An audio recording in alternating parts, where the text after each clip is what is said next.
Hey everyone, welcome back to Licensed Poetics, a podcast where writers talk about books and writing. My name is Derek. And I'm your host, Fangling. Um, what were we even going to talk about? I don't remember what the original... Oh, poetry. That was the thing. Look, it's just I just have this one poem that I really like. Okay, let's talk about it. Don't mind talking about it. Do you want to hear about it though? Yeah, 100%. Let's hear about it. You know what will be fun? I will give some context around the poem, and I think you should read the poem out loud to yourself and to the listener for and the just first react time. Just react as you go. Time. Okay. I think you'll love it. I mean, I love it. If you don't love it, I would be deeply offended. Okay, so the poem is called About My Very Tortured Friend Peter by American writer Charles Bukowski. And it's available on poetryfoundation.org. Did you ever... Did I ever show you the thing that... I don't remember if you remember... I'm not sure if you remember this, but I think when we first met, we were at a poetry... I don't know if people remember the law or if we've ever talked about it on LP before, but you remember how we were... When we met, it was at a writing thing and we were reading... It's the first time I'd ever read out anything that I'd written. So what were you saying? The first time we met? Yeah. The first time we met and we were I was reading a thing that I wrote.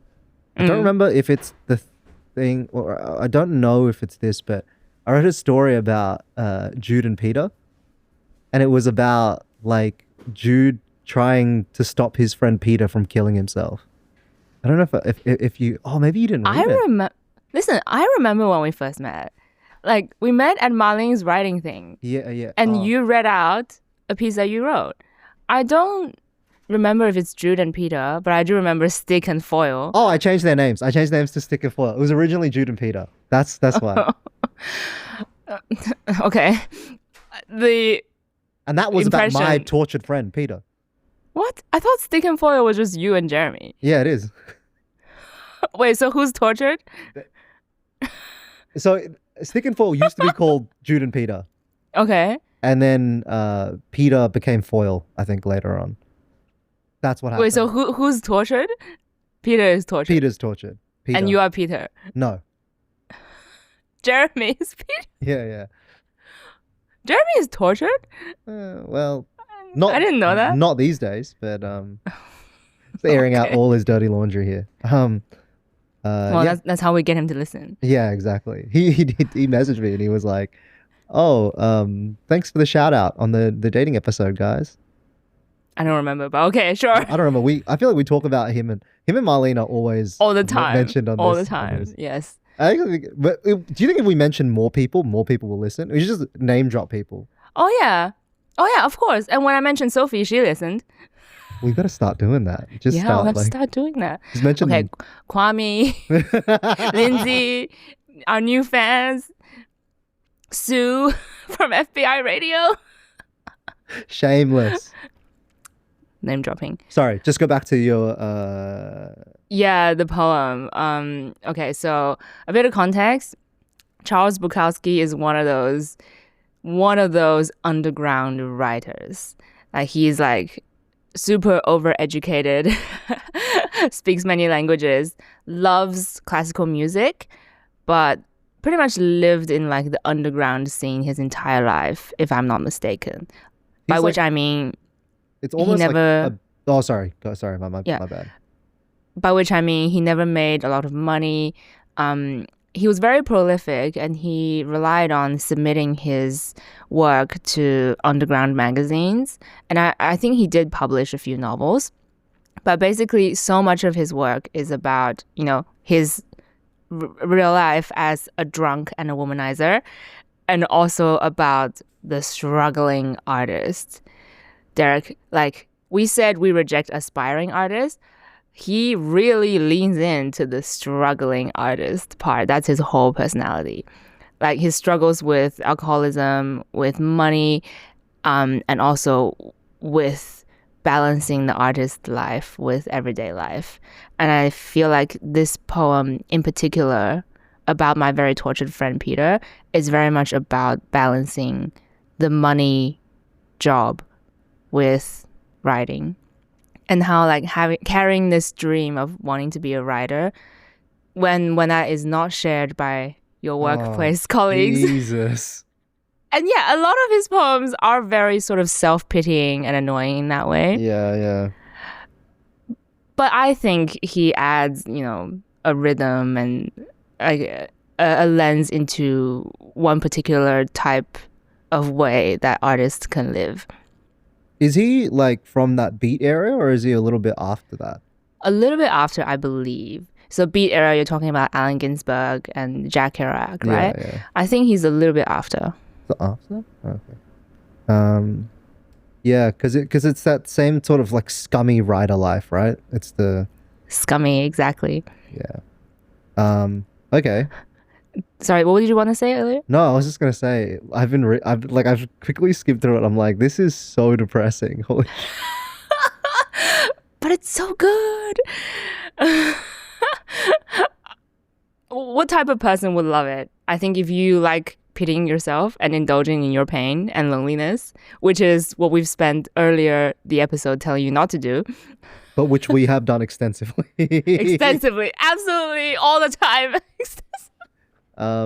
That's sort of like, yeah, I mean, we love books about that too. Like we saw Sputnik Sweetheart, like 90% of its appeal is like that the main characters are like just Is a writer. so sad and interior and self-pity.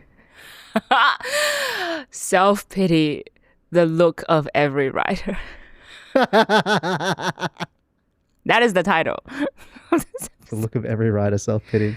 Yeah, That's a pretty good memoir name. So if you ever get really famous, that's a great. All right. So should I start giving it a read? Is that how you want this to proceed? Yes, this is amazing. I think this is live poetry reaction. All right. Okay. You know the Teens React Yeah. series. This is like that. So Okay. I feel like you should feel free to pause. Anyway. Yes, poem. Yes, poem. Okay. Charles Bukowski. About my very tortured friend Peter, by Charles Bukowski. All right. So do I just start reading and then? Yes, start reading and feel free to pause whenever to react. Okay. He lives in a house with a swimming pool and says the job is killing him. He's 27. I am 44. I can't seem to get rid of him. His novels keep coming back. Oh, What do you expect me to do? He screams. Go to New York and pump the hands of the publishers? No, I tell him. But quit your job, go into a small room and do the thing. But I need assurance. Holy shit. I need something to go by. Some word, some sign. all right. Pause for reaction. Oh, Pause for reaction. man. What an opening. How do you feel? Called out. That shit is so real, dude. I knew you were gonna say that. I knew you were gonna say those exact two words. Called out. It's like his novels keep coming back. Of course they keep coming back. There's something beautiful about it, you know? If we're gonna do self-pity, we might as well convince ourselves that it's beautiful. Like his novels, his films, his scripts, his ideas, his art keeps coming back. God damn. Yeah. Oh. Quit your job, go to a small room and do the thing. But I need assurance. I've heard that I've seen that a lot. Like, I saw a thing where the guy who wrote True Detective, Nick Pizzolatto, there was an interview where he says like one of those interviews where he's like, people waste too much time trying to break into Hollywood by being a PA. But if you're a PA, then you have no time to write your own scripts. Write. So what the hell are you doing? Just go learn. Just go live in a place with really small, like a really low overhead that's really cheap to live in. Just write for like 5 years. It's hard. And it's hard. That's something that people like just won't do. That's and crazy. funnily enough, it's exactly what Sean did, our previous guest. Yeah, that's true. He literally went into a small room Yeah. and did the thing. And it's weird. I guess it's like about risk appetite, right? Some people can, some people can't. But of course, the reality is like, if you really want that small room, any room that you are in can become that small room. If you really Which sounds great, right? But then, like, okay, what if you've got family to take care of? What if you've got a bar to A run? job. What if you, but yeah, I like, yeah, it's crazy. And then this is where you're like, but I need assurance. But I need assurance. Yeah, because you want someone to be like, oh, things will pay off. You just have to sacrifice now. That's like the eternal reward. That's what heaven sells you, right? Like you need you if you're a good person, you'll go to heaven. You need something. um you need assurance.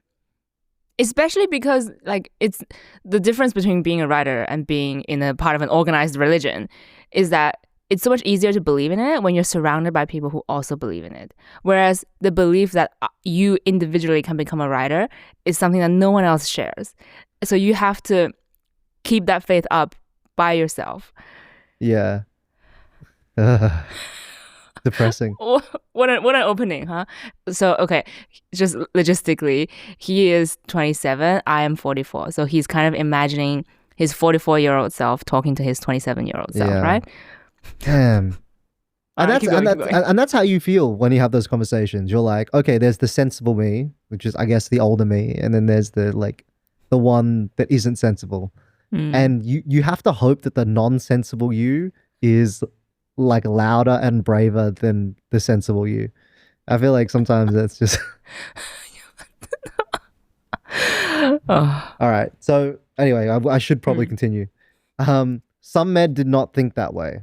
So I think this is now the Maybe like from assurance line. oh yeah, okay. Okay. But I need assurance. I need something to go by, some word, some sign. I think that's the 27-year-old talking, right? Yeah.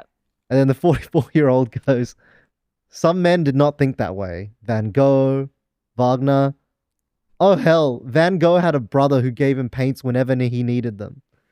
These are like the internal conversations you have. You start being like, oh, wait, hang on. But you're like, oh, but Jack But Nick Kerouac, Pizzolatto when did this. he was like poor and he like did it. And he was like, yeah, but he also died sad and alone of like liver cancer or something. Like, like But like J.K. Rowling was so poor that she was almost homeless, but then she just had a big idea and a typewriter. should have stayed homeless. No. Yeah, but Van Gogh had a brother who gave him paints whenever he needed them. Van Gogh's brother was like supposedly a really nice guy and kept trying to like check up on him, right? I think that with like his brother is like the friend who like sends him a lot of letters or something. Really? I vaguely remember there was like someone in his life who's like quite supportive and checking up on his depressed brother. So I'm assuming that's like Van Gogh's brother. I do don't- remember reading about Van Gogh and his brother's letters, like their correspondence. I don't know if they were supportive. It sounds like he is. Jesus, the way that he talks is ridiculous. Look, he said, I'm over at this Broad's house today, and this guy walks in, a salesman. You know how they talk. Drove up in his new car, talked about his vacation, said he went to Frisco, saw Fidelio up there, but forgot who wrote it. Now this guy's 54 years old. So I told him, Fidelio is Beethoven's only opera. And then I told him, you're a jerk. What you mean? He asked. I mean, you're a jerk. You're 54 years old and you don't know anything. Yeah, look, for this to be called poetry is dialogue. What do you think dialogue is, Derek? He just broke it into random bits. Not random. Look, I love his line breaks. But they don't carry like verbally. Yeah, they do. Because if you read it, then you don't read like that. You don't read like that, but I feel like there's still a rhythm. What I'm saying is that to when his you read it, lines. there's that rhythm doesn't exist anymore. You're now just like when you read it, it just reads like dialogue. Like this is if you've ever seen like a Noah Baumbach movie, like Marriage Story or something. This is that sort of dialogue. Yeah, well, I think those dialogue and this kind of poetry have a lot in common. And this is poetry, Derek. I will die on this hill. This is good poetry. Okay, well, I mean, if that's true, then I enjoy it. Yeah, right? It's so good. And then, okay, so I think this is the young guy saying that, you know, I was at this Broad's house today. By the way, he's like notoriously misogynistic as well. I can tell. He said broad. So much. And then he's basically complaining that he met this 54-year-old guy, I guess, who didn't know, very importantly, that Fidelio is Beethoven's only opera. This guy is the worst. I know. But we've also been this guy. So many times. I'm trying really hard not to now because I've realized how Same. off-putting it is. Maybe we deserve not to have friends. Yeah, it's off-putting for other people, but also bad for ourselves. But then, like, what do you do? What do you do when some guy tells you their favorite writer is Rupi Kaur? Like, what do you do? How do you react? With patience and kindness and compassion, I think. They're like, I read Marcus Aurelius, and it was like so deep, and I was like, I love. Is that your Australian like shitty guy accent? Yeah, that's great. That's so funny. You should inhabit that character more. Have you written that character? No, I think that's really fun. You should. I have no interest in writing. That's a fun character. Okay, fine. Let's keep going. You're 54 years old. Yeah, you're a jerk. You're 54 years old and you don't know anything. And the older guy, I guess, goes, "What happened then? I walked out." "You mean you left there with her?" "Yes." You left him there with. "Oh, you left him there with her?" "Yes." This is pretty good, but I just can't even imagine it as a poem. Like I don't understand. No, this is a poem. But like, I don't. This is. I guess for me, it's like, how do I conceptualize it? Because it's very outside the realm of like, what would the difference be if he like wrote this up as a script and then submitted it, like and had it made. Like it would. Do you know what I mean? Like the way I'm reading it, I feel like maybe I'm not reading it the way it's supposed to be read. No. I think you're reading it exactly the way it's read. But I think there is a huge difference. If you, forgive me, but I think if you made it into a script, it would be less good. And it would take more work in other areas to make it as impactful as this poem. Because the whole thing with this poem is that you don't need a production crew. You don't need an actual camera or actors. You're seeing it in your head as you read. But that's what I'm saying. Then it's a script. Do you get a script do you get what needs to be made into a show? What are you talking about? But if I read this, right, I can imagine the show already. I'm imagining the scenes, like very clearly. Like that, you can hear the blocking. That's how writing works. But I don't understand how the line breaks add to the thing I see in my head. So I feel like I'm skipping something here. I'm missing something. Because if you read this, right, you go like, the next bit, "I can't quit my job," he said. "I always have trouble getting a job. I walk in, they look at me, they listen to me talk, and they think right away, aha, he's too intelligent for this job. He won't stay, so there's really no sense in hiring him." Is it something in the line break that I'm like putting into my reading of it without noticing, or like? Okay. I think you get what I'm saying? What you're doing is you're reading it out loud. See, this kind of nuance matters, you know, when you're reading it out loud. And also we are providing the pauses for commentary and stuff. Yeah. But when you're reading it kind of just silently as reading, I do think the line breaks add pause. Like imagine if it's just one big paragraph, the meaning will be the same. But then you would have, your eye would literally move less distance as you go through the thing. Whereas line breaks invite you to pause and just pause and linger a bit over what you just read. All right. So if I go, "I can't quit my job," he said. "I always have trouble getting a job. I walk in, they look at me, listen to me talk, and they think right away, aha, he's too intelligent for this job. He won't stay, so there's really no sense in hiring him." So then you would read it like that. No. So I think when you're reading it, do you mean reading silently or reading aloud? Oh, yeah. I guess I'm reading aloud because I have to read aloud. Yeah, that's right. Oh, what a beautiful discussion. See, this is the kind of ultra-specific nuance that no one except I really like care about. This particular like stanza I really like. So good, right? Now, you walk into a place and you don't have any trouble. You look like an old wino. You look like a guy who needs a job. And they look at you and they think, aha, now here's a guy who really needs work. If we hire him, he'll stay a long time and work hard. This is like, you know what this is? This is like this is like Nick Hornby dialogue. That's what it feels like to me. This is really You good. call I me. really enjoy. I'm It's so really good, enjoying this. right? It's so good. It's like I like how it's so effortless, or it seems effortless, but it still has that like rhythm, and it also delivers the story and Mm. paints the scene, gives context. It's like, and it's so honest. Like, what about this is not truthful? Nothing. That's true. Yeah.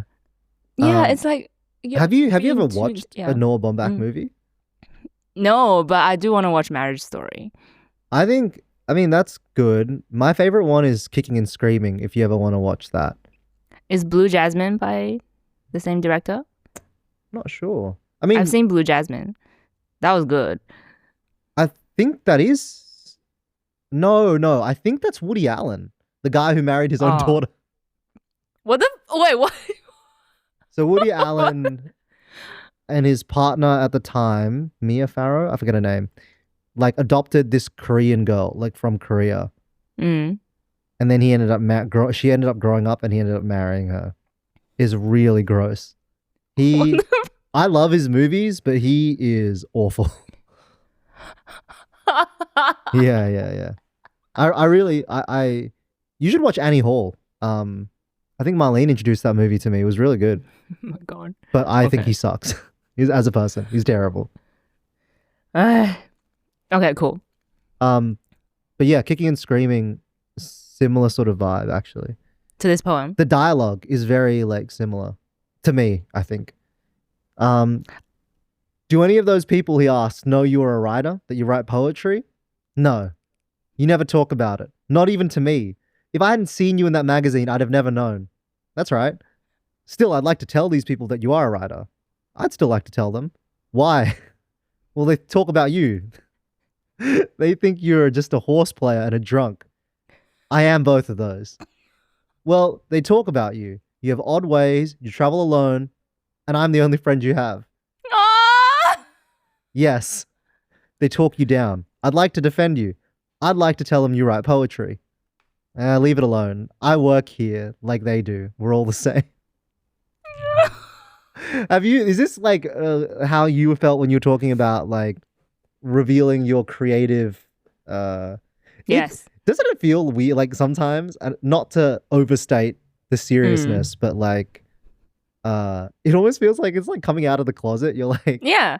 you're kind of you're really embarrassed about it. You're like, I guess you're not going to It's be exactly shamed like that. for being a writer, but like not It's to the same exactly like degree. that. It's exactly like that. Wait, I'm sure you felt this way too. Yeah, I feel embarrassed when I talk about like wanting to write or being a writer or whatever. Yeah, definitely. I feel it. Yeah. It is just a whole side of you that's different, you know? Like and it's because it's a side that does not match the context that you find yourself in 40 hours. I don't really have that problem though. What do you mean? I'm the same me everywhere. The me that writes is the me that goes to work and then like shit talks work. And the me that writes like a line about how terribly inconvenient it is to be alive is the same me that goes to work and talks to my boss and says, geez, it is Yes. so inconvenient to be alive. That's the Okay. same person. It's just like it does hurt, as this poem clearly indicates. Like, you know, like they think you're just a horse player and a drunk. I am both of those. Yes, we are what we are, Derek. We are our like corporate selves. That is what we are. And then, you know, there's a voice that's like, still, I'd like to tell them that you write poetry, but then leave it alone. We all I work kind of here. don't have this specific problem though, because I do tell people that I write. It doesn't mean anything to anybody, and I'm not like worried about it either. I think there is a difference there. Like I don't really compartmentalize my like personal life and Right. my work life as much. I think there might be more you than me. Okay, fair enough. I Well, only worry that's- that I'm that's not good. interesting enough.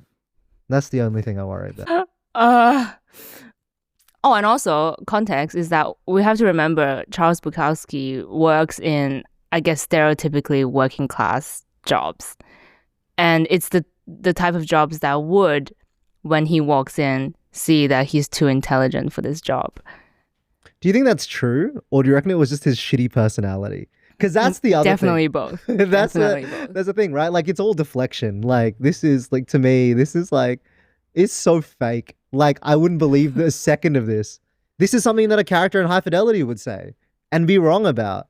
Like, Okay, well, whether like if the people that would turn him down actually think, oh, he's too intelligent, or just think he's like too odd, you know. But then a part of that has to come from the fact that he's maybe. I actually kind of think I'm coming around to society at large on this. And like, sometimes, like, I think it's less about that and more like, it kind of circles around to the same thing we were talking about in terms of like interiority, right? Like well, you have sometimes you like like basic social mistake skills. being like inward for being intelligent. I think Yeah, that's like a common thing that people have. it is. And then you meet someone Um, who's intelligent and outward, and you're like, oh, it is possible. it's me. I'm the problem. Me, I'm the problem. It's me.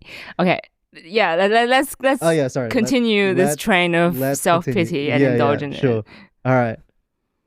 Okay, so I think I stopped at leave it alone. I work Mm. here like they do. We're all the same. Well, I'd like to do it for myself then. I want them to know why I travel with you. I speak 7 languages. I know my music. That's the worst. Well, because you also know your music. You know, you start. I really don't. You just start listing things, and you're like, "Oh, I know this, I know that." It's like, I'm yeah, because you edgy. don't have friends. Like, because instead of going outside and hanging out with the friends that were gonna make you like understand people, you stayed at home and went on the internet like that. Or in his case, listen to classical CDs. The worst. Um. Okay, I know my music. Forget it. All right, I'll respect your wishes, but there's something else. What? I've been thinking about getting a piano, but then I've been thinking about getting a violin too, but I can't make up my mind. Buy a piano. You think so? Yes. He walks away thinking about it. I was thinking about it too. I figure he can always come over with his violin and more sad music. That's really good. Right? There's so much self-loathing in this. Self-loathing, self-pitying, also self-aggrandizing. These are all But things that I feel very familiar with. deeply called out and connect with. But can we grant him that, like, maybe in the end he found a little bit of solace and maturity? He's like, you know, if I, well, he said like, if he ever feels like this way again, instead of making it everyone else's problem, he can just imagine himself having a conversation with his younger self and then find some solace. You don't find solace though, right? You do. He's like, I was thinking about it too. I figure he can always come over. He can always come over. You It's can always read an that two option. ways, I feel like. You can read it as going, I was thinking about it too, and I figure he can always come over with his violin and more sad music, which is kind of nice. Or you can read it as going, I was thinking about it too. I figure if he gets a violin, he can always come over with more sad music. But if he buys a piano, he'll have to, that piano will stay there and he won't come over again. You can really read it both ways. And I feel like that was how Ugh. I thought about it. Okay. So what's the, I don't know. See, this is me giving subtext now. I'm like, maybe it's a poem where you start off self-pitying and then you find a little bit of acceptance. But yeah, what do you think of this poem as a whole? I think the best you can hope for that this poem says is all you can hope for is the conversation. You can't expect the resolution, but you can have that conversation. And the Oof. conversation is more important than the resolution. Wow. I think that's probably how I feel about it. I mean, but that's also my experience writing. I don't reach an answer at the end of writing, but I feel better having had that conversation. Sometimes I don't feel better at all, but I had to have the conversation, and now the conversation's been had. And you think this conversation is like him and with his younger self? Him and his younger self, him and a hypothetical older person, him and a hypothetical younger person. Yeah. So essentially like commiserating with yourself. Yeah. I mean, you can't expect to love yourself, but you can talk about it. I think that's the best you can hope for. Oh, yeah. It really And it's very sorry. it's really Yeah. melancholy, yeah. And it's meta in a way, right? Yeah, I think so. Because he's obviously commiserating with himself, but then when he publishes in the poem, other writers are commiserating with him. I mean, isn't that why we do this? Like, isn't that why you Yeah. write? Like, you just Yeah, want people to be it like, is. wait, you guys get how lonely I am, right? Oh. This is the going to dark places and then sharing the dark places you've been, you know? Yeah. It's really easy to sometimes, though, get lost in the rabbit hole. Like, sometimes you go and you get stuck. True, but he didn't. He didn't get stuck. Do you know how many poems he wrote in his life? How many novels he wrote? For all his self-pitying, he was extremely prolific and productive. I think that was because he was stuck. He was stuck in that place, which is why he kept writing. I think there is something to be said, like, because you can go there, you can write, you can come back, and then you can live your life. But if you could also just stay there, and you can write all the time there. But another way of being stuck there is just being so debilitated that you cannot do anything. Yeah. I guess that's also Yeah. true. Yeah. He managed to avoid that. You would hope that if you're going to be sad anyway, you may as well make something out of it. Yeah. But I think that's kind of the trick, right? And this is like a thing that like BoJack talks about a lot, where it's like sometimes writing, like sometimes you just have to, okay, sure, like sometimes writing can be cathartic, but sometimes you living your life will save you more than writing will. Sometimes writing is the crutch, right? But I like this. This is a good one. Right? This is really It's a good. good one, right? You picked the right one. I thought I was gonna not enjoy this at all. I love this poem so much, and I find myself reading it when I am in that lonely, self-pitying state. But have you written something like I mean that's how I write. I mean not this quality, but almost almost all of my stories are like they start with a conversation between two characters. All of my ideas start with a conversation, like a fake conversation or a real conversation snippet that I've like written down, and then I write Wait, from that. what are you talking about? That's my thing. I think a lot of people do it. Like Yeah, true. It's so beautiful that he didn't have to do any more than that. I know, right? But he knows what exactly to make these two people say in the conversation. Yeah, I mean that's the quality. That's skill. Yeah, that's quality. Yeah, but yeah, I mean that's what you do, right? When you're lonely, you have a conversation with yourself. Well, I'm glad you read the poem, and I think doing a live poetry reaction is actually really fun. We should just do more stuff that is kind of fun. Like some of these chatty Yeah. episodes are fun. I enjoy them. I don't know how much like other people listening enjoy them, but they're fun for me. Screw you guys. True. That is true. I think especially in this case, it's a poem that I'm extremely familiar with, and I get to see you experience it for the first time, your live reaction, and also because it's a poem that's like good for this kind of format. You know, it's long enough and it's like conversational enough that it's easier to entry into.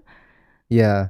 You know what's kind of funny is that like I the one thing that doing like I wouldn't say that I have like any intention on like being an actor or doing anything, but it is really fun to like play a character. That is extremely enjoyable. I think maybe we should try and write another like script together, and I feel like you should act it this time. I think that's kind of fun. He's still remembers. You know what we should do? We should try and improvise like a scene or something. We should do like an episode where we like try and write on the fly. I think that could be fun. Yeah. Okay. You know what? Let's do that for the next episode. What do you think? Yeah. I think we should do more writing or like talk more. Like it's just kind of fun. Like Live? Yeah. You're right. I think we should do it. see if it works. You're If right. you know, if people aren't feeling it or we don't like it, then we just stop. But just try different stuff. Yeah. We should totally do that. We could pick something random to respond to, or we can just write something out of thin air. Yeah. I think it's kind of fun. If we're gonna like lean into being writers and stop being aspirational, we could just write then. Yeah, I know, right? Live session. Yeah, so stay tuned for that next episode.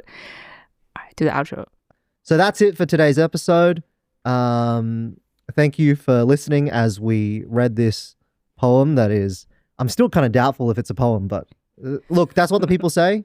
That's what it is. So, if you want to support Licensed Poetics, feel free to. I don't know what the link is actually, so you might have to do this bit.